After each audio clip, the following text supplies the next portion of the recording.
عزيز عليك الصابلي، ما كيجيكش بنين، ما كيصدقلكش، كيعذبك في الخدمه. متاكده اذا جربتي هاد الصابلي اللي غادي نتقاسم معاك عمرك مازال تلقاي فيه شي مشكل. صابلي ديال تحميره الوجه، عمره مازال يخطاك ولا يحشمك. بثلاثه ديال التعليكات كيحمقوا، تعليكات نسيكم في التعليكه. وبالتشكيله اللي غادي نعطيكم تحضروا بلاطو ديال الصابلي ديال المحترفات. اذا حضرتيه يا اختي كل شيء غادي يسحب ليه دومونديتيه. يلاه نبداو بالتحضير ديال فها شوار ولا في الخلاط ولا مباشره تخدموا الزبده بيديكم. غادي نوضع 250 غرام ديال الزبده مارغرين. على الزبده غادي نضيف 4 كاس ديال السكر، ما كنكثرش السكر باش تجيني الحلاوه هي هذيك مع التعليكه. كاس ديال الزيت وساشي ديال الفاني. الكاس ديال الزيت كيعادل لينا 150 غرام وبيضه وحده. وغادي نخدموا الكل بشكل جيد. هاد المرحله هادي غتربحنا شويه د الوقت وشويه ديال المجهود. خدمتو غير باليد ديالكم، خدموهم مزيان حتى تمعك داك الزبده، والزبده تكون بحراره المطبخ.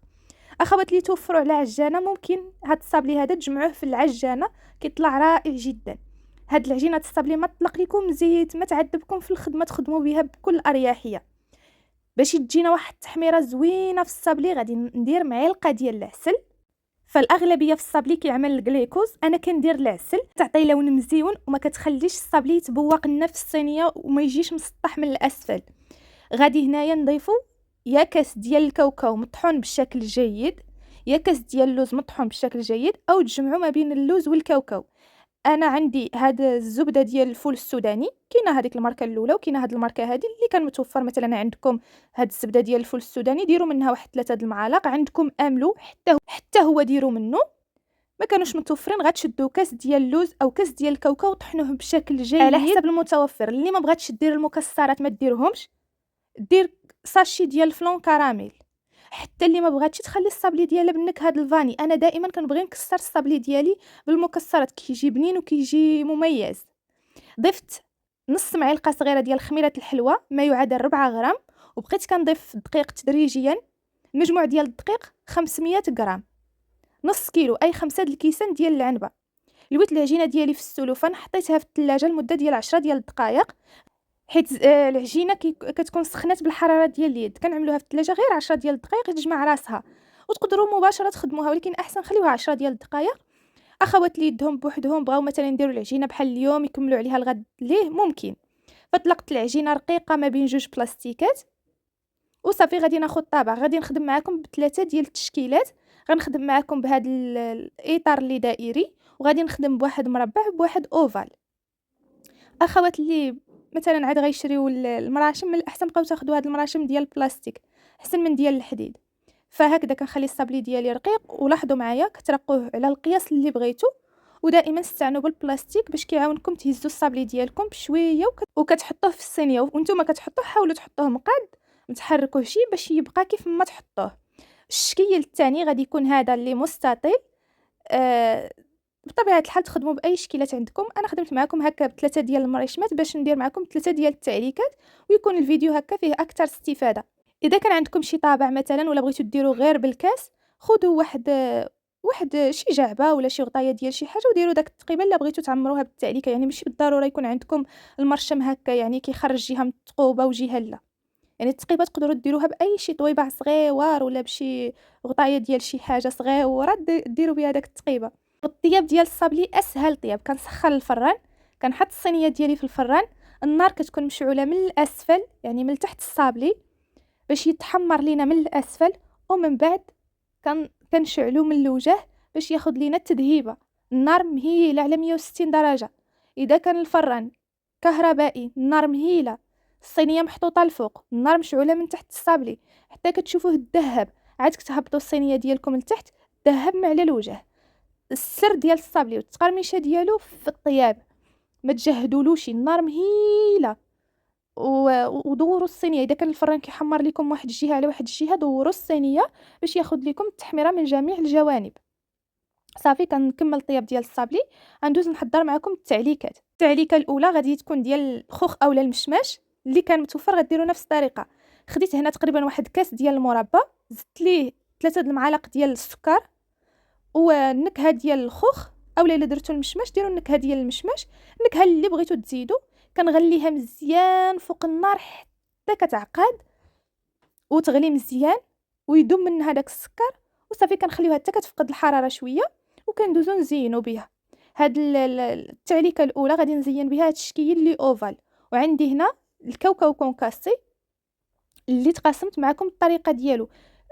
انا نزلت لكم فيديو قصير ديال الكاوكاو كونكاسي الطريقه ديالو. بطبيعه الحال تزينوا بالحاجات اللي عندكم، بالكاوكاو كونكاسي او اللوز كونكاسي كيجي مزيون في الفينيسيون ديال الصابلي. هذا الشكل الاول كنعمل غير في جويهه وحده غير في النص هكا داك الكاوكاو كونكاسي، وكنلصق جوج مع جوج. فكندير شي شويه هكا ديال التعليكه وكنثبت مزيان هكا الصابلي. ما كنكثروش التعليكه بزاف، غير واحد الكميه اللي تجي هي هذه. التعليكه الثانيه واللي غادي تكون ديال الكراميل، كناخذ كاس ديال السكر كنوضعو في مقلاة على نار مهيله حتى كيصبح بهذا الشكل هذا بحال الكراميل. غادي نزيد ليه هنا علبه ديال دانيت كراميل اللي ممكن تعوضوها بنص كاس ديال الحليب طايب اولا نص كاس ديال الماء طايب اللي كان متوفر. كنخلطوا يا الماء يا دانيت يا الحليب اللي درتو، غتخلطوه مزيان حتى كينسجم مع داك السكر اللي كان داب. وكنزيدوا واحد 150 غرام ديال الشوكولا البيضاء. بالنسبه للقطع ديروا هكذاك واحد 18 قطعه حتى ل 20، عينكم ميزانكم نتوما كديروا نتوما كتخلطوا حتى تشوفوا هكا بدا داك القوام ديال داك الكراميل كيعقد. كنخليو الكراميل حتى كتفقد الحراره شويه.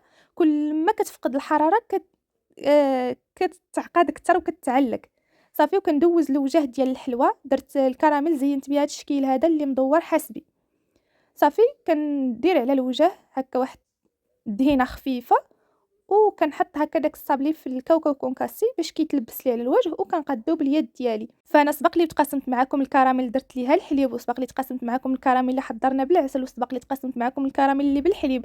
واليوم درتها معكم بدانيت هكا باش الفيديوهات ما يكونوش متشابهين، وكل فيديو تكون فيه استفاده مغايره للفيديوهات الاخرين. ولكن كنحاول حتى شفويا نعطيكم هكا شنو سبق لي درت معكم، حيت ربما شي وحده مثلا تكون بغات دير هاد التعليكه ما عندهاش مثلا دانيت، كنقول ليها ودي عوضها بالحليب ولا بالماء صافي. ومن بعد كندير هكا شويه ديال الكراميل في الوسط وكنلصق هكا جوج فوق بعضيتهم، كيجي هذا الشكل هذا كيحمر. التعليكه الثالثه بحال التعليكه الاولى ديال الفريز.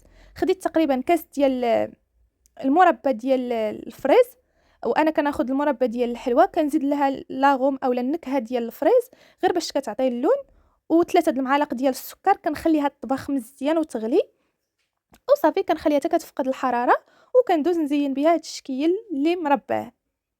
كذلك حتى هو كنزين غير النص هكايا بالكاوكاو، والنص كنخليه غير هكذاك. وكندير واحد الكميه ديال التعليكه وكنلصق جوج فوق بعضيتهم. نتمنى ان شاء الله الطريقه تكون واضحه لكم. فهكا تقسمت معكم 3 ديال التعليكات، غادي نخليهم لكم ان شاء الله مكتوبين، وخليتهم لكم يكونوا بساطين. مبغيتش ندخل الناباج، مبغيتش ندخل الجليكوز وبزاف ديال المكونات باش يكونوا ان شاء الله في المتناول ديال الجميع وفي الاستطاعه ديال الجميع. واللي عندها شي تساؤل تخليه لي في لي كومونتير، كنكون سعيده جدا وانا كنجاوبكم. وهذا الصابلي الشكل الاول ديال الكراميل كيجي رائع. الشكل الثاني ديال المشماش كيجي عاوتاني رائع. الشكل الثالث ديال الفريز راه مكاينش اللي ما كيعشقش الفريز. وكتكون هذه التشكيله ديال الصابلي اللي تقاسمت معكم. بسيط هذا الصابلي ما شاء الله كيحط لينا اكثر من 80 حبه هكا، يعني جوج مع جوج اكثر من 80 حبه ما شاء الله. فبعجينه وحده تحضروا هكا واحد البلاطو اللي منوع، وصدقوني واخا نفس القوام ديال الصابلي كل وحده بالمذاق ديالها مميز. غادي نقسم معكم باش تشوفوا التعليكات علكوهم مزيان، حيت اذا ما غلاوش مزيان لا اللي بالمربى ولا الكراميل، الا ما عطيتوش الكراميل كميه الشوكولاته الكافيه راه غادي يبرد لكم الصابلي كيبرد. لهذا كنت كنقول لكم غليوهم مزيان باش يعقدوا. شوفوا معايا كيف كيجي داك الصابلي من داخل، كيجي رائع جدا مع الكراميل. ما نقول لكم شي قسما بالله واحد المذاق اللي تمنيتكم كلكم تذوقوه باش تعرفوني علاش كنهضر. مذاق الكراميل مع داك الصابلي هشيش فيه واحد التقرميشه يا سلام. وهذا الشكل الثاني شوفوا معايا التعليكه كتجي كتجبد. اللوين ديالها كنعمل غير شويه ديال النكهه باش ما تعطينيش اللون مجهد، وكتكون هذه ديال الفريز.